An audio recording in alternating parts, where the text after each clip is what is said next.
We first met the subject of this story in 2008, after he was named Dairy Farm Manager of the Year in the New Zealand Dairy Industry Awards. We caught up again with Olin Greenan on Gypsy Day, when he and wife Anna were moving to their new sharemilking position in Clevedon. Grabbed the bull by the horns and moved property to try and progress our way up the career progression ladder in New Zealand. We've moved from my home, the Waikato, and we've set roots in South Auckland on the Meiklejohn farm just outside Clevedon.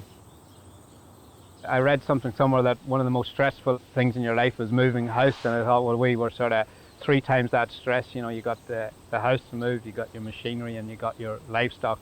I suppose the livestock is the most important thing. They are the major asset in the whole operation. It involves quite a lot of organising. Probably one of the challenges was right up until the 31st of May, you were still running your existing farm and honouring your contract. And then on the other side of the fence, you were trying to prepare and plan your arrival on the new property. Oh, it's great. So I've got my mum and dad, my grandma, some friends, Olin's sister and brother-in-law, and their children. Where is it? I wonder what will come first, the truck or the rain? We tried hard to find an opportunity last year. Nothing came up. We said we'd sit and wait and see. This opportunity came up. We could see that there's still the possibility of growth. A lot of people say farm ownership is difficult to obtain, and yes, it is difficult, but where there's a will, there's a way, and I've no doubt that this is another stepping stone to that ultimate goal. We had a farm of, we were running, this year was 70-hectare platform, and we calved down 245 cows. We've now increased numbers to 480 cows, 170 hectares. Slightly lower stocking rate here in South Auckland, I suppose due to the climate and heavier ground conditions. But from our point of view, it's effectively doubling stock numbers and hopefully doubling our output. We're just in the process of buying some cows that have purchased Martinsville heading up to Cleveland. Yeah, it's pretty hard work. You know, you got to appreciate the help you're getting from everyone, and I admire particularly the stock haulage, the logistics and the dispatches there. They're doing a good job. The Waikato, you know, it's surrounded by dairy farmers, and with that way you've got great resources you can tap in on. One of my concerns coming up here is we're sort of out on a limb, but I think that makes you all the more eager to tap into the networks, make use of the contacts you have, and then it's a sort of a ripple effect then. As you can see, this is the heifers, and you know, there's a bit of a range in the condition score. We want to pull out any of the light ones, so we've got a light mob and a fat mob. For example, one of the most exciting things probably of upsizing the property is to get staff back under my wing. The previous job was a one-man with a little bit of spring assistance.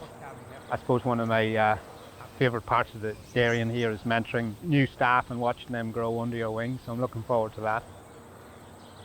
One of the biggest challenges here, I suppose, is in any of my previous jobs there's been a residential farm owner, and they're a wealth of information to tap in about water leaks and fence systems and things like that.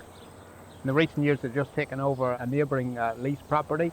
Infrastructurally they're improving that, and I think that's you know, there's potential there, as in you know, tapping into the resources from the extension block.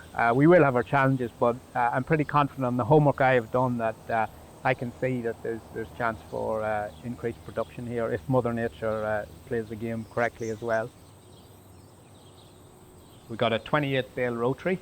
The farm originally, the home block on the farm was 100 hectares, and since then they've added on additional lease blocks but haven't improved the infrastructure here, and I can sort of, I suppose it's a sit and wait and see again. 28 bales for 480 cows is going to be pretty challenging.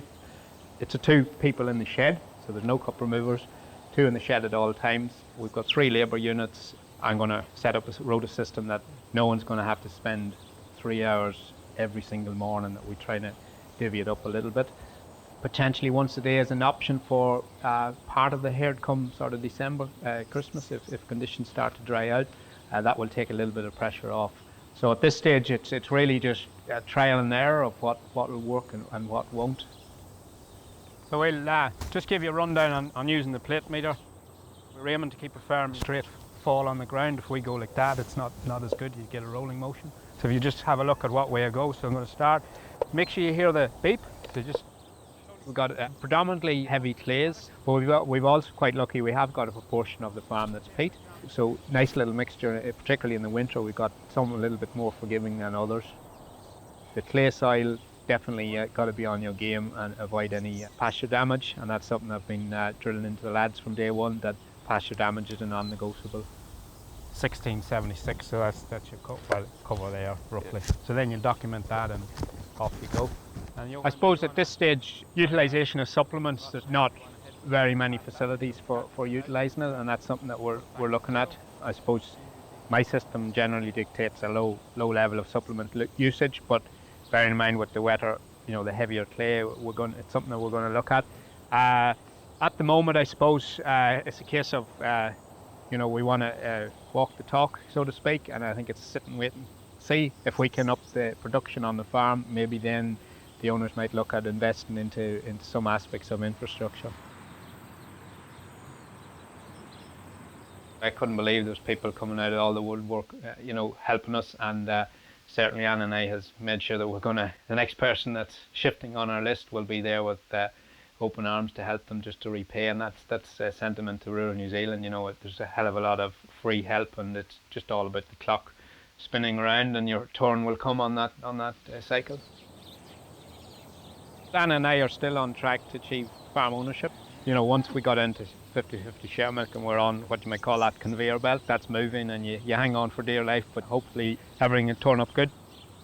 Farm ownership to us, the definition is probably slightly different. Realistically, we will probably never be fit to buy our own farm outright. We're sort of looking at the equity model. It has its reservations. Our idea will be, maybe one other investor or two other investors, and that effectively we could then become a majority shareholder in that, rather than your corporate type model. So something like that, 450, 500 cows. We're confident that at the end of this stint here, if everything goes as to plan, we should be within touching distance to that. I know for Anna's sake, she's quite vocally told me that hopefully this will be the last major shift, and I can fully side her on that, looking at the stress and the hassles we've been through. Get to the stage, you use the share milking as a vehicle, but you eventually find somewhere that you want to settle your nest, and you have kids and you want to get established in the community. So that's sort of big picture stuff where we're at the moment.